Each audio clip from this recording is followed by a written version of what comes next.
ನಮಸ್ಕಾರ ಸ್ನೇಹಿತರೆ, ನಾನು ನಿಮಗೆ ಇವತ್ತೊಂದು ಪ್ರಶ್ನೆ ಕೇಳ್ತೀನಿ.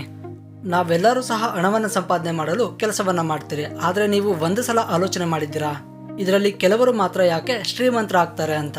ಅವರೇನಾದ್ರೂ ನಮಗಿಂತ ಹೆಚ್ಚು ಕೆಲಸ ಮಾಡ್ತಾರಾ ಅಥವಾ ಅವರ ಬಳಿ ಯಾವುದಾದ್ರೂ ಗುಪ್ತ ರಹಸ್ಯ ಇದೆಯಾ? ನಿಜವಾಗಿ ಹೇಳ್ಬೇಕು ಅಂದ್ರೆ ಅವರ ಬಳಿ ಒಂದು ಗುಪ್ತ ರಹಸ್ಯ ಇದೆ. ಅದರ ಹೆಸರೇ ಸ್ಟಾಕ್ ಮಾರ್ಕೆಟ್. ಈ ಸ್ಟಾಕ್ ಮಾರ್ಕೆಟ್ ಅನ್ನ ಯೂಸ್ ಮಾಡಿಕೊಂಡು ಶ್ರೀಮಂತರು ಹೇಗೆ ಹಣ ಮಾಡ್ತಾರೆ ಅನ್ನೋದನ್ನ ಇಲ್ಲಿ ತಿಳಿಸ್ಕೊಡ್ತೇನೆ.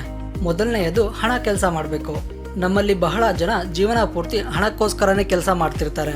ಆದರೆ ಶ್ರೀಮಂತರು ಏನ್ ಮಾಡ್ತಾರೆ ಅನ್ನೋದು ನಿಮಗೆ ಗೊತ್ತಾ? ಅವರು ಹಣವನ್ನ ತಮಗಾಗಿ ಕೆಲಸ ಮಾಡಿಸ್ತಾರೆ. ಇದು ಕೇವಲ ಸ್ಟಾಕ್ ಮಾರ್ಕೆಟ್ನಲ್ಲಿ ಮಾತ್ರನೇ ಸಾಧ್ಯ.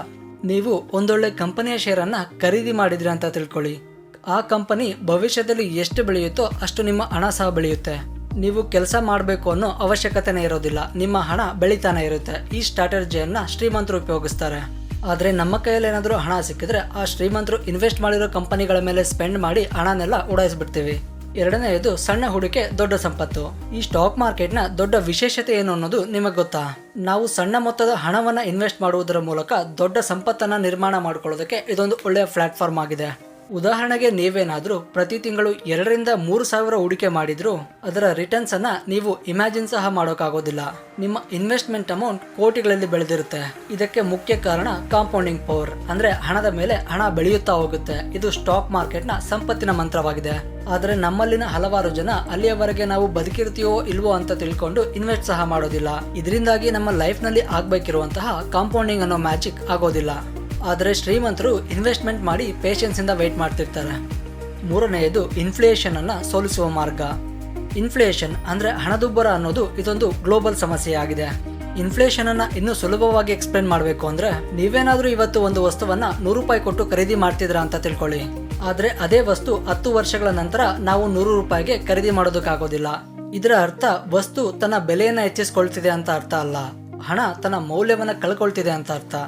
ನೀವೇನಾದ್ರೂ ನಿಮ್ಮ ಹಣವನ್ನ ಸೇಫ್ ಆಗಿ ಲಾಕರ್ ನಲ್ಲಿ ಇಟ್ಟಿದ್ರೆ ನಾಳೆ ಒಂದು ದಿನ ಅದು ಅದರ ಮೌಲ್ಯವನ್ನ ಕಳ್ಕೊಳ್ಳುತ್ತೆ ಅನ್ನೋ ವಿಷಯ ತಿಳ್ಕೊಳ್ಬೇಕಾಗಿರುತ್ತೆ. ಆದ್ದರಿಂದಾನೆ ಹಣವನ್ನ ಉಳಿಸೋದೆಷ್ಟು ಮುಖ್ಯನೋ ಬೆಳೆಸೋದು ಸಹ ಅಷ್ಟೇ ಮುಖ್ಯವಾಗಿರುತ್ತೆ. ಸ್ಟಾಕ್ ಮಾರ್ಕೆಟ್ ಮಾತ್ರನೇ ಲಾಂಗ್ ಟರ್ಮ್ ನಲ್ಲಿ ಇನ್ಫ್ಲೇಷನ್ ಬೀಟ್ ಮಾಡೋದು. ನಾಲ್ಕನೆಯದು, ದೊಡ್ಡ ಕಂಪನಿಗಳ ಜೊತೆ ಬೆಳೆಯುವುದು. ನೀವೇನಾದ್ರೂ ಒಂದು ಕಂಪನಿಯ ಶೇರನ್ನ ಖರೀದಿ ಮಾಡಿದ್ರೆ ನೀವು ಆ ಕಂಪನಿಯ ಕೇವಲ ಹೂಡಿಕೆದಾರರಲ್ಲ, ಬದಲಿಗೆ ಆ ಕಂಪನಿಯ ಸಣ್ಣ ಮಾಲೀಕರಾಗಿರ್ತೀರಾ. ಉದಾಹರಣೆಗೆ, ಒಂದು ಕಂಪನಿ ದೊಡ್ಡದಾದಾಗ ಹೊಸ ಬ್ರಾಂಚ್ ಗಳನ್ನ ತೆರೆದು ಹೆಚ್ಚು ಲಾಭವನ್ನ ಮಾಡ್ತಾರೆ.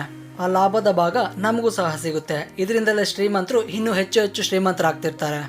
ಆದ್ರೆ ನಮಗೆ ಇನ್ವೆಸ್ಟ್ಮೆಂಟ್ ನ ಪರಿಕಲ್ಪನೆಯೇ ಗೊತ್ತಿಲ್ಲದೆ ಕನ್ಸ್ಯೂಮರ್ಸ್ ಆಗಿ ಉಳಿದು ಬಿಡ್ತೇವೆ. ಐದನೆಯದು, ಸಮಯವೇ ದೊಡ್ಡ ರಹಸ್ಯ. ಸ್ಟಾಕ್ ಮಾರ್ಕೆಟ್ ನಲ್ಲಿ ಶ್ರೀಮಂತರಾಗಲು ಒಂದು ಮುಖ್ಯ ರಹಸ್ಯ ಇದೆ, ಅದುವೇ ಪೇಷನ್ಸ್. ತಕ್ಷಣ ನಿಮ್ಮ ಹಣ ಗ್ರೋ ಆಗ್ಬೇಕು, ಡಬಲ್ ಆಗ್ಬೇಕು ಅಂದ್ರೆ ಸ್ಟಾಕ್ ಮಾರ್ಕೆಟ್ ಸರಿಯಾದ ಜಾಗ ಅಲ್ಲ. ನೀವೇನಾದ್ರೂ ಲಾಂಗ್ ಟರ್ಮ್ ಆಗಿ ಇನ್ವೆಸ್ಟ್ಮೆಂಟ್ ಮಾಡಿದ್ರೆ ಸ್ಟಾಕ್ ಮಾರ್ಕೆಟ್ ನಿಮ್ಮ ಜೀವನನೇ ಬದಲಾಯಿಸುತ್ತೆ. ನೋಡಿ ಫ್ರೆಂಡ್ಸ್, ಇವತ್ತು ನಾವು ಹಣಕ್ಕಾಗಿ ಕೆಲಸ ಮಾಡ್ತಿದ್ದೇವೆ. ಇವತ್ತು ನಾವು ಸಂಪಾದನೆ ಮಾಡಿರೋ ಹಣವನ್ನ ಒಂದು ಪ್ರಾಪರ್ ಪ್ಲೇಸ್ ನಲ್ಲಿ ಇನ್ವೆಸ್ಟ್ ಮಾಡಿದ್ರೆ ನಾಳೆ ನಮಗೋಸ್ಕರ ಆ ಹಣ ಕೆಲಸ ಮಾಡುತ್ತೆ. ಇವೆಲ್ಲ ಪಾಸಿಬಲ್ ಇರುವಂತಹ ಪ್ಲೇಸ್ ಅನ್ನೇ ಸ್ಟಾಕ್ ಮಾರ್ಕೆಟ್ ಅಂತ ಕರೀತಾರೆ. ಸರಿಯಾದ ಜ್ಞಾನ, ಸರಿಯಾದ ಕಂಪನಿ, ದೀರ್ಘಾವಧಿ ಹೂಡಿಕೆ ಇದ್ರೆ ಸ್ಟಾಕ್ ಮಾರ್ಕೆಟ್ ಅನ್ನೋದು ಸಂಪತ್ತಿನ ದಾರಿ ಆಗಿರುತ್ತೆ ಅನ್ನೋದನ್ನ ಕೋಟ್ಯಾಂತರ ಜನ ಪ್ರೂವ್ ಮಾಡಿದ್ದಾರೆ. ಇದೇ ರೀತಿ ಸ್ಟಾಕ್ ಮಾರ್ಕೆಟ್ ನ ಬಗ್ಗೆ ಇನ್ನಷ್ಟು ಕಲಿಬೇಕು ಅಂದ್ರೆ ನಮ್ಮನ್ನ ಫಾಲೋ ಮಾಡಿ ಚಾನಲ್ಗೆ ಸಬ್ಸ್ಕ್ರೈಬ್ ಮಾಡ್ಕೊಳ್ಳಿ. ಮುಂದಿನ ವಿಡಿಯೋದಲ್ಲಿ ಸ್ಟಾಕ್ ಮಾರ್ಕೆಟ್ ನ ಬಗ್ಗೆ ಇನ್ನಷ್ಟು ಮಾಹಿತಿಯನ್ನು ಹೊತ್ತು ತರ್ತೇನೆ. ಅಲ್ಲಿಯವರೆಗೆ ಧನ್ಯವಾದಗಳು.